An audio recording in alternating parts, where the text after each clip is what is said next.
On today's episode of the Locked On Pirates podcast, hosted by yours truly, your host who does the most, Ethan Smith. Over the weekend, probably the worst news the Pirates could have gotten this offseason happened on Saturday afternoon as Bryan Reynolds requested a trade from the Pittsburgh Pirates. So on today's episode, we're going to give my thoughts on the decision for Reynolds to request a trade, talk about what the Pirates could do moving forward, the steps that need to be taken here, talk a little bit about the offer that was reportedly given to Reynolds that he did not accept from the Pittsburgh Pirates and GM Ben Cherington and owner Bob Nutting, as well as what I ultimately think will come of this situation. Once again, I am, of course, your host who does the most, Ethan Smith of the Locked On Pirates podcast, where it is your Pittsburgh Pirates every single day. As you saw, we had a roadmap for this week, so you know what's coming up this week. But on today's episode, again, it's all about Bryan Reynolds. So we're going to talk about that today. Today's episode is brought to you by Simply Safe and BetOnline.net. More on them later, but let's get into today's episode, everybody. You are Locked On Pirates, your daily Pittsburgh Pirates podcast. Part of the Locked On Podcast Network, your team every day.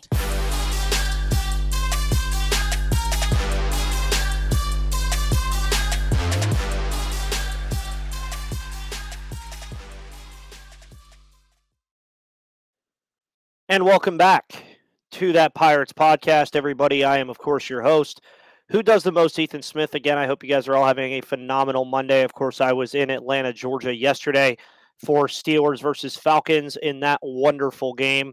That was very fun to attend. Lots of Steeler fans there. But the day before, obviously I didn't let it stop me from having a good time. The day before put me in an interesting mood. And that's why you could see with the sunglasses and the kind of just general way of talking I am, because I'm usually super energized and all of this other stuff. Bryan Reynolds requested a trade from the Pittsburgh Pirates just a few days ago. And again, as I said in the intro, it was probably the worst news that this team could have gotten this offseason. Been a busy one already for the Pittsburgh Pirates. As mentioned, you can check out all of my episodes about most of the moves that have been made. Of course, they kicked the offseason off by adding G-Man Choi. They had Carlos Santana to shore up that first base position that was an absolute mess last year. They bring in Dauri Moreta after trading Kevin Newman.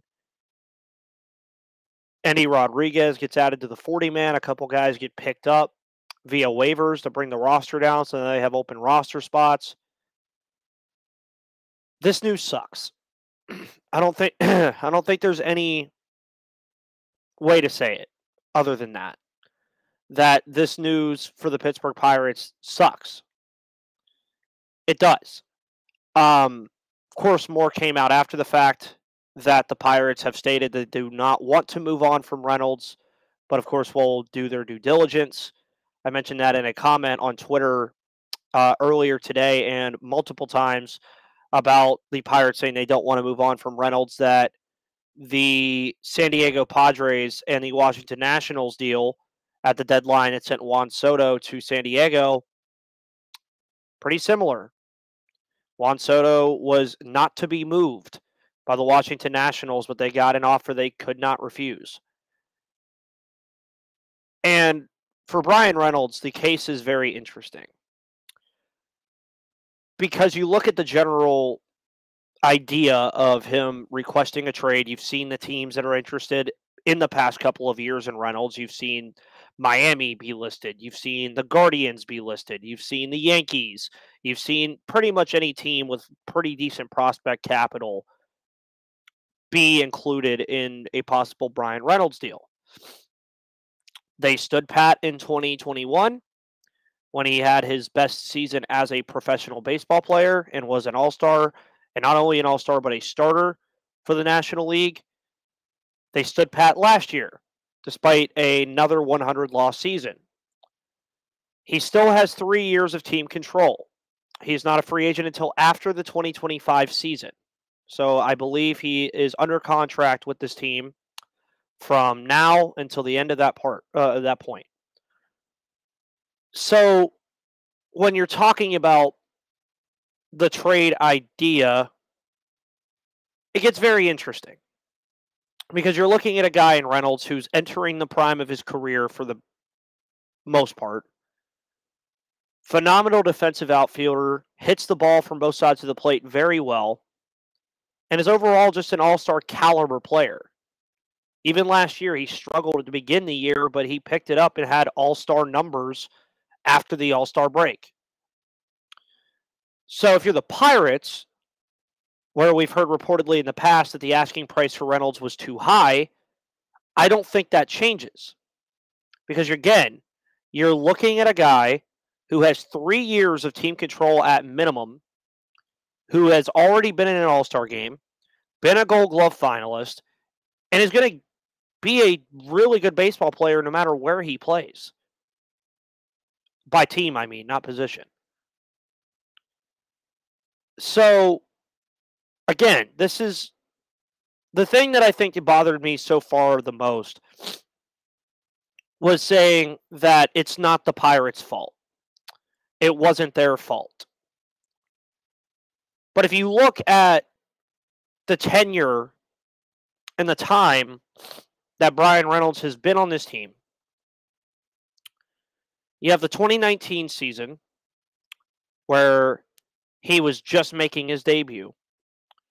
You have the 19-41 COVID year where he just did not have that great of a year, and I throw that year out for pretty much everybody in Pittsburgh. He has the All-Star season in 2021 on a 100-loss team, and then he struggles to begin the year last year, but is on another 100-loss team, but is easily that team's best player again.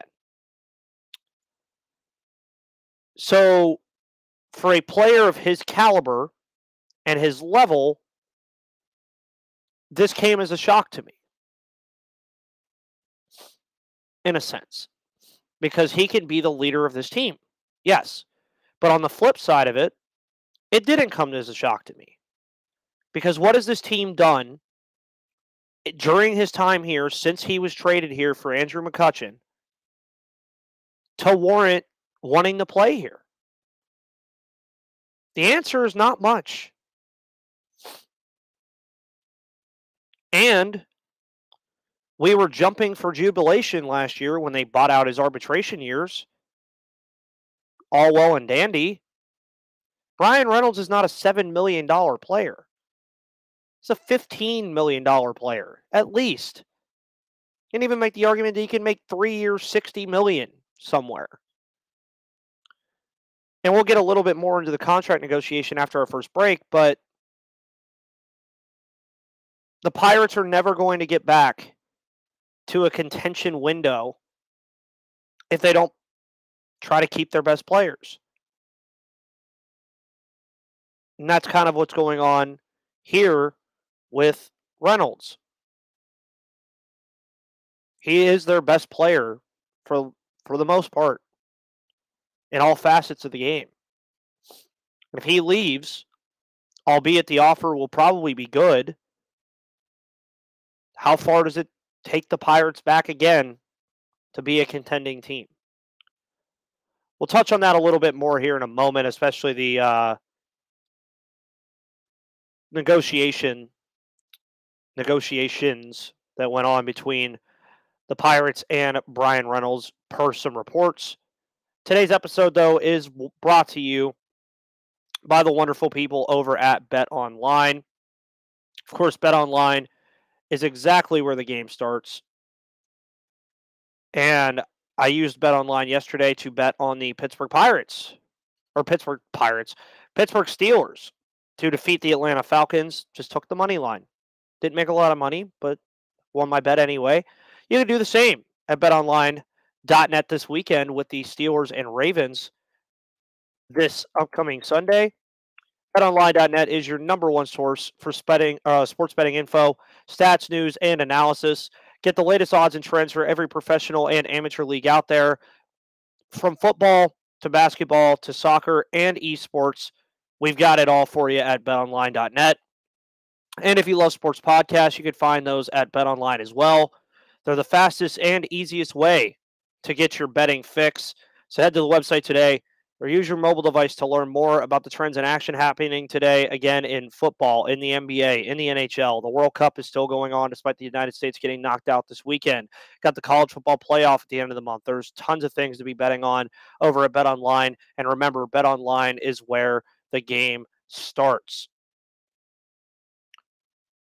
So, one of the reports that I think really bothered me the most throughout this entire process was that the Pirates reportedly, now there's been nothing said by the team yet, but reportedly gave him a contract offer with more annual value than what Bryan Hayes received at the beginning of this year.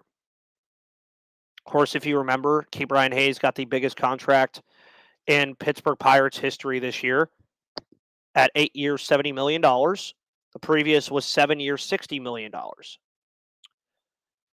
When you get... Let me take a sip of my coffee first before I say this. When you get big media writers on a story like this, like whoever you want to consider, John Morassi, John Heyman, Robert Murray, Jeff Passan, all of them, the immediate first inclination is for them to skew it in a way where it looks like the team tried. Now, again, per reports, they did at least give him an offer. But using the wording of biggest contract in Pittsburgh Pirates history means that that offer, going back to the Bryan Hayes deal, could have been $9 million a year. Really? For Bryan Reynolds? Bryan Reynolds, and I will look into the camera here and tell you this, and I'll even take my sunglasses off for this because I have those on because I'm that mad. Bryan Reynolds is a guy that you pay. He is a guy that you bring back to this team. He is not worth $9 million. He is not worth $10 million. He is not worth 12 a year. Throw $15 or $20 million at him. And again, of course, you know, you look at things that also just happened today before I started recording this episode. Justin Verlander just got a massive deal from the Mets, $43.3 million per year. And the Mets paid Verlander more over 2 years than the Pirates have paid anyone. Ever. Ever. Pretty much. And again, it's something very interesting that I brought up during the lockout last year. That I was happy baseball was back when it came back from the lockout, but that these financial things were still going to be a problem. Think about this. Verlander, over 2 years with a third-year option, got 2 years, $86 million from the New York Mets. The largest contract in Pirates history over 8 years is $16 million less than that. Keep in mind, this was an organization that over the last decade has had Garrett Cole, Jamison Taillon, Josh Bell, Andrew McCutchen, Starling Marte, Josh Harrison, Mark Melancon, Bryan Hayes, O'Neal Cruz, Corey Dickerson, Bryan Reynolds, and the list goes on and on. Yet the largest contract that they've ever shelled out to anybody was $70 million over 8 years.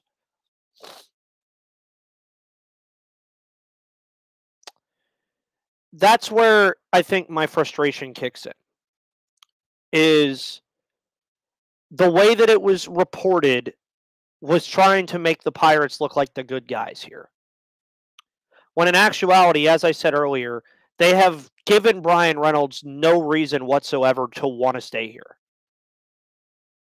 They never have. And you guys have seen me all offseason on Twitter defending. He's not going anywhere. The Pirates will do the right thing and extend him. They're getting close to competing again. They're going to want to keep their good players around. They're going to shell out some money. Yet here I am for what seems like the 20th or 30th time since I started hosting this podcast in October of 2020, talking about another player wanting out of here. It started right when I started this podcast. It started Josh Bell, Jamison Taillon, Joe Musgrove, all gone. They get Tyler Anderson, gone. Jose Quintana, gone. Daniel Vogelbach, gone. Kevin Newman, gone. Clay Holmes, gone.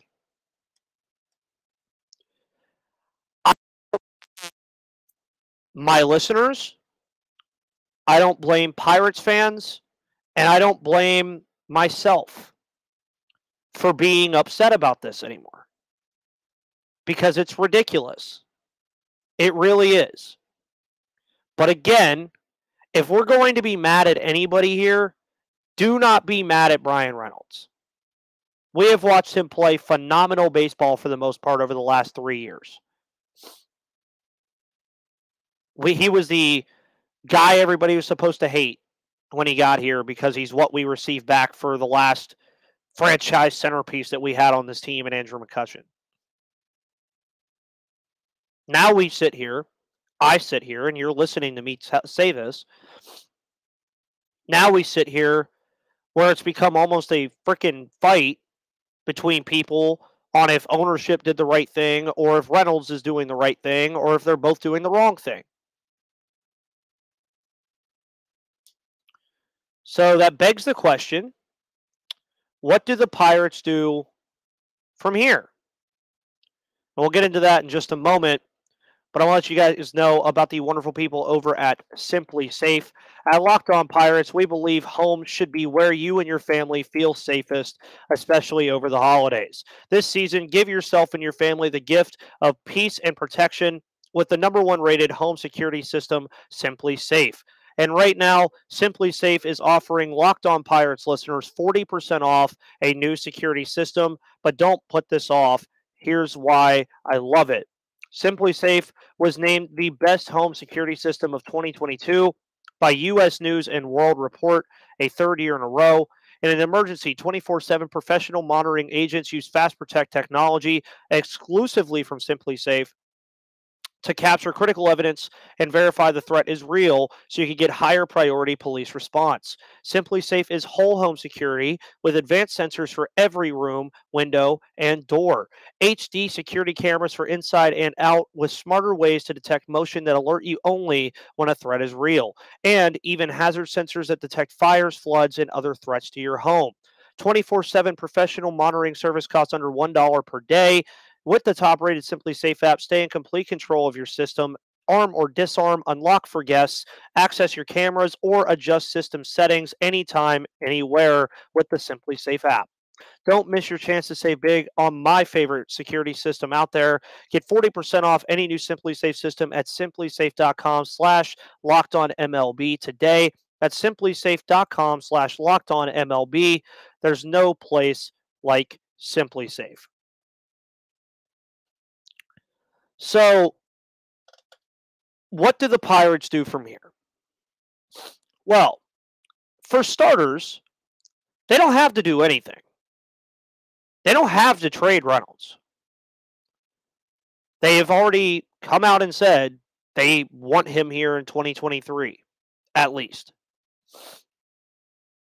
Now, what kind of relationship the club and Bryan Reynolds have now? I don't know. It's very hard to tell. Because when you get to a certain viewpoint of this, he requested a trade. Yes, that is clear and obvious. So most places would, or most teams, would honor it. But the Pirates, again, know their asking price. Their asking price for Reynolds, as it should be, is high. Now, when getting into it with this, there are a couple of different avenues this could go. One, this could be a tactic from Reynolds and his agent to actually force the Pirates into a hefty extension.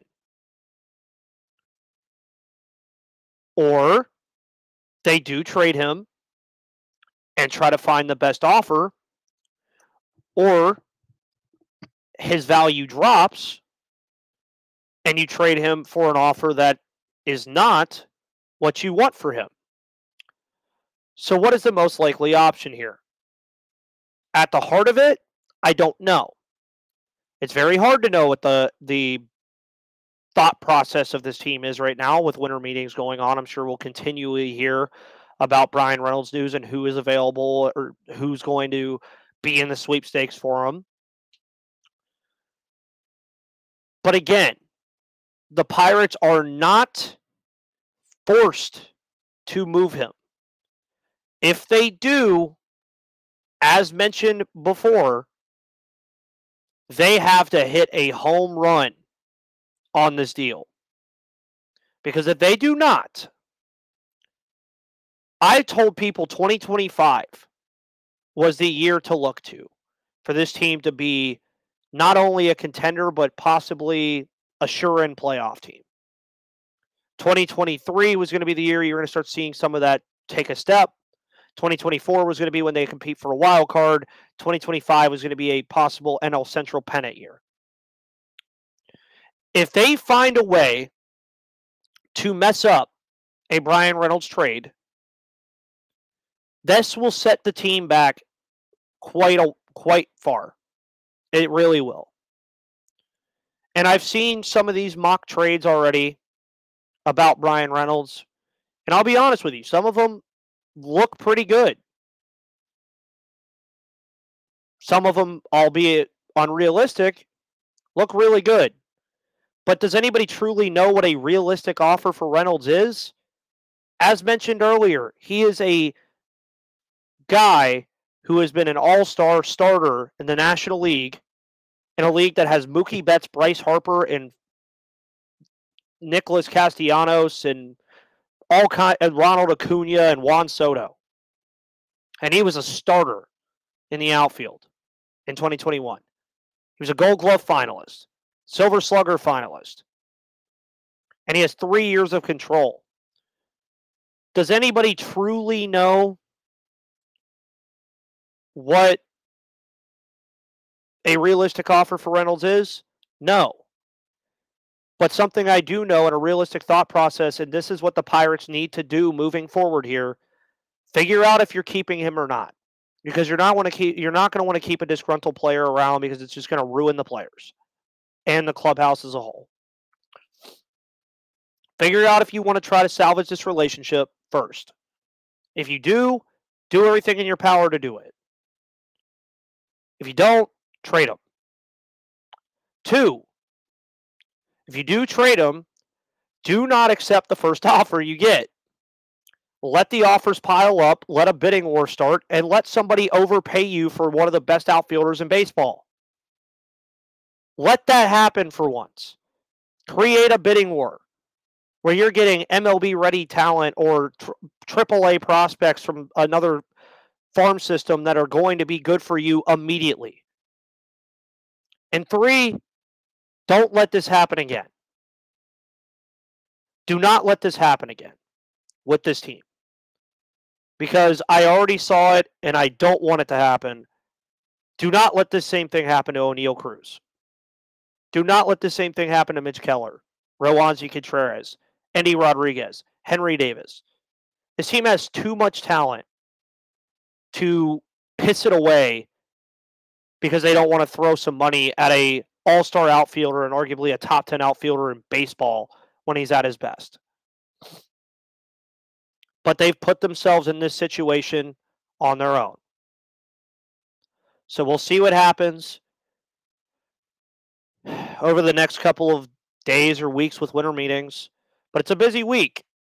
Of course, we will be live tomorrow during the MLB Draft Lottery. First ever MLB Draft Lottery in the history of baseball. Wednesday will be live during the Rule 5 draft. Of course, as I mentioned earlier in this episode, the Pirates have multiple roster spots open, so maybe they do something. Thursday, I'm going to look at Reynolds trade ideas, barring anything that happens between now and Thursday. And then Friday will be a mailbag. I can assume that most people already would know what the question would be. So we'll get into all that this week. Make sure you go check out Locked On Sports Today with Peter Bukowski. Go check out Locked On Steelers with Christopher Carter, Locked On Penguins, Hunter Hodes, Nick Farbaugh over there at Locked On Pitt. Go check all that out. Go check out Hunter and Clint over at, or Dan and Clint, over at Locked On Bulldogs. Go Dogs. Just check out everything here on the Locked On Podcast Network, where it is your team every single day. And Bryan Reynolds has requested a trade from the Pittsburgh Pirates. That was what this whole episode was about. And as Pirates fans, we just have to wait and see what happens. Guys, I am your host, Ethan Smith of the Locked On Pirates podcast. I will see you on the flip side.